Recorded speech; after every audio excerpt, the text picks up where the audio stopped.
Well, I'm still here on the open space trail for Modena Open Space. Bauer benchmark is up there. That's the high point.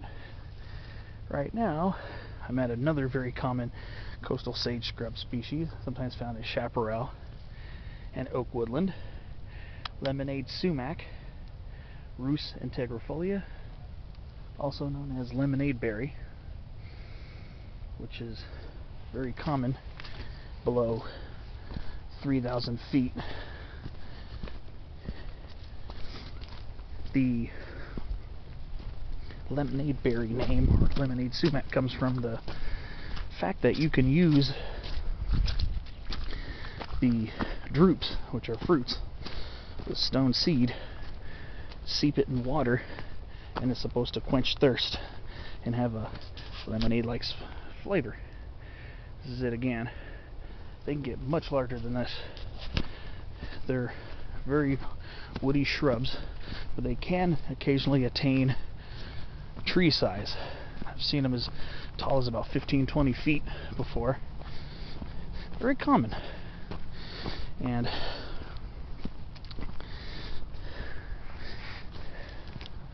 there's another closely related shrub called sugar sumac, or sugar bush, and that's Rhus ovata.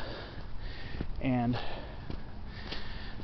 I believe their fruits have been similarly used to sweeten water and help quench thirst as well. Some people may have to beware of lemonade and sugar sumacs, as that some people can develop a skin rash or contact dermatitis, especially from the sap of the plant, as it is in the sumac and cashew family, the Anacardiaceae, and a lot of those plants have sap that can irritate the skin, like poison oak, to which it is related. Even laurel sumac, it used to be Rhus laurina, but now it's Malosma laurina. Some people even get a rash from contacting laurel sumac.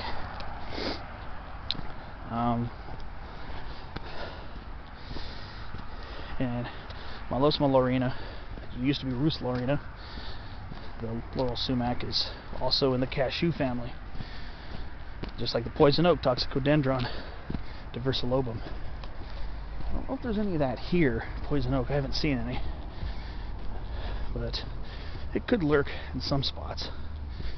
But yeah, some people do run into issues contacting the sap of the plant, so just be aware it is a possibility.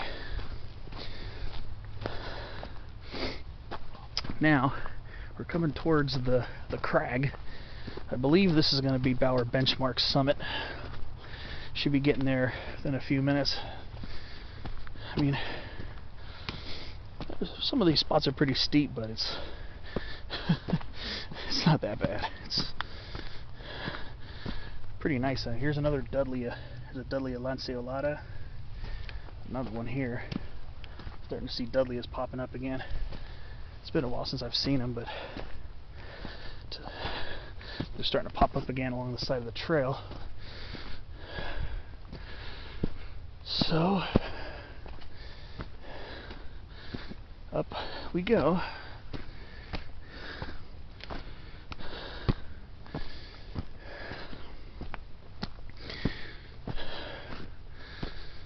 It's pretty neat up here. I seem to have a lot of Dudleyas here. There are more Dudleyas than I remember the first time coming here.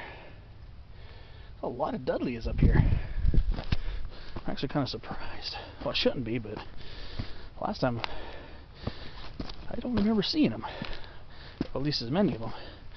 Mostly saw a few off on the other side by Patria Court. Let's watch out. It's a little bit of a scramble here. So just watch your footing when you're climbing up this way. Here's black sage right here, Salvia mellifera, with its very beautiful pungent aroma. It's the only one I've seen today so far, but it's not related to sagebrush, Artemisia californica.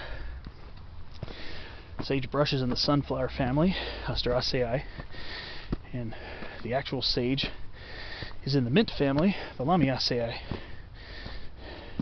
There's another chalk Dudleya pulverulenta, Dudleya pulverulenta.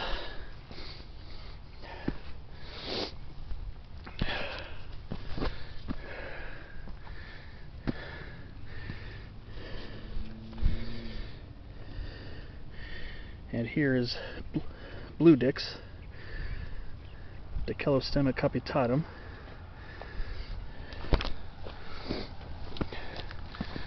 Already blooming here in mid-February.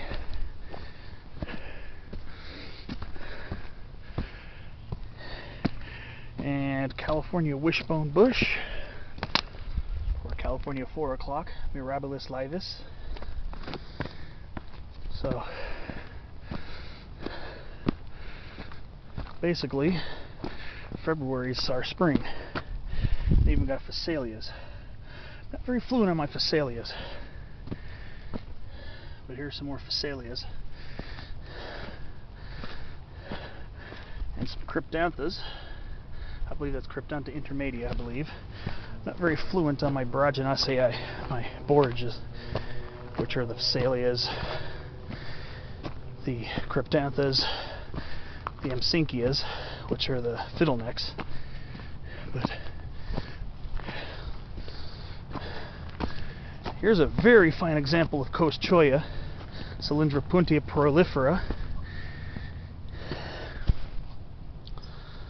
And one thing you'll notice is that most of the cactus around here produces asexually, meaning, see, these were flowers that turned into what would become fruits, but they didn't ripen. So what ended up happening is they stay in limbo and become stems. So what will happen is a piece will break off, and the same is very true with prickly pear. A stem will break off, form a root in the soil, and become a new plant. Prickly pears, however, their fruits usually ripen. But again, their primary reproductive mechanism is by vegetative or asexual vegetation. Vegetative resprouting, or vegetative sprouting. Pads will break off, just like the chollas, and they will form roots in the soil. The cholla expends a lot less energy producing fruit than just a piece of a plant breaking off when an animal brushes it or a wind knocks it, and that's it. There's some very nice Dudleya lanceolata once again, and should be getting close to the benchmark pretty soon.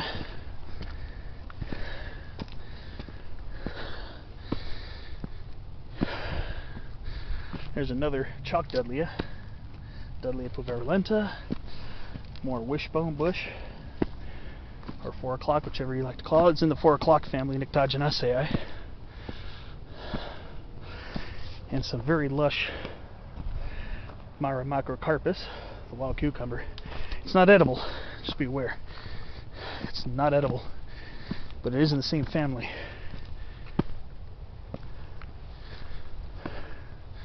Alright. I think it's time to go hunt for the summit. I think I'm at a false summit, maybe. Let me see. There's a use trail up here. Let's see if I can find a benchmark.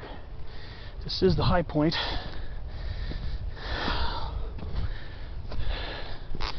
This is the high point of the area. Supposed to be a benchmark up here. Alright. Okay. Why the heck am I not seeing a benchmark? This is the high point.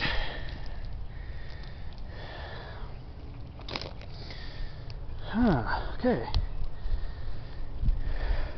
Maybe it's over there. Okay. Supposed to be a little survey marker that says Bauer up here. Guess what I'll do is I'll follow the use trail across the summit plateau and see if it's over there. Here's more blue dicks. Again, Dichelosperma capitatum. Yeah, I'm trying. Supposed to be a benchmark up here. Maybe that was a false summit, perhaps. I mean, yeah, looks like this might be one of those situations where everything looks higher than the surrounding terrain.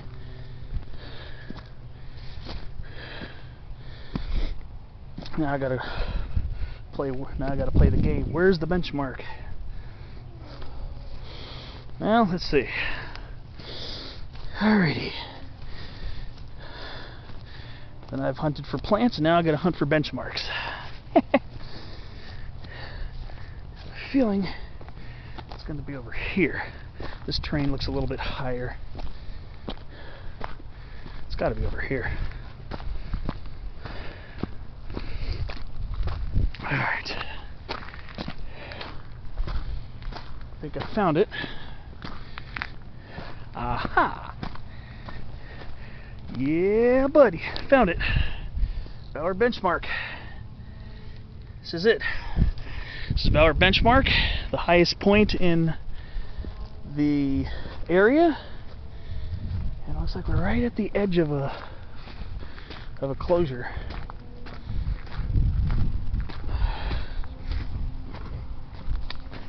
Here's another benchmark. This might actually be the benchmark. That might have been a reference marker, but here's another one here. This area might have burnt. Yeah, it looks like there's some fire damage here. I could tell. Yeah, you can see a lot of resprouting from the laurel sumac up here. Must have been fire damage. But yeah, this is it. Our benchmark. Found another benchmark. Pretty happy about that. Well, chill here for a couple minutes, get my photos, then start maybe exploring some other areas before heading back. But at least I got to a summit today. It was a pretty easy hike, I'm not gonna lie. There's some steep spots where you're gonna want to slow down and watch your footing, but it's not a tough hike by any stretch. If you're like me, hiking a lot, you should have no problem with this at all. It's pretty chill. It's beautiful as heck though too. Get some great views from up here. You know, beautiful San Gabriels. I cannot wait to start hiking in those once the snow goes.